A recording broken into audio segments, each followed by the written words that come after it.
রাখবো বেহালায় পথ দুর্ঘটনায় মৃত্যু এক মহিলার। কিভাবে দুর্ঘটনা? বাসের গেটে সারি আটকে পড়ে যান মহিলা। বাসের পিছনের চাকায় পিষ্ট হয়ে মৃত্যু। বাসটি আটক করেছে ঠাকুরপুকুর থানার পুলিশ। বিস্তারিত জানবো, প্রতিনিধি সমীর রয়েছেন সঙ্গে।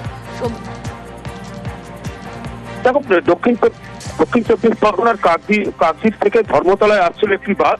সেই বাসে আচমকায় যে মহিলা ছিল, সেই মহিলা বেহালা ঠাকুরপুকুর শখের বাজারে যে শিলপাড়া আছে, সেই শিলপাড়ায় নেমেছিল।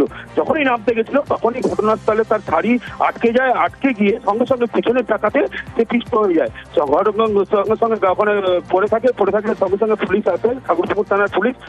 মৃতদেহ উদ্ধার করে বেহালা বিদ্যাসাগর হাসপাতালে নিয়ে যাওয়া হয়েছে এবং গাড়িটিকে আটক করা হয়েছে। যেটুখানি মহিলার নাম জানা যাচ্ছে যমুনা মণ্ডল বলে, 46 বছর বয়স বলে জানা যাচ্ছে। বেশ,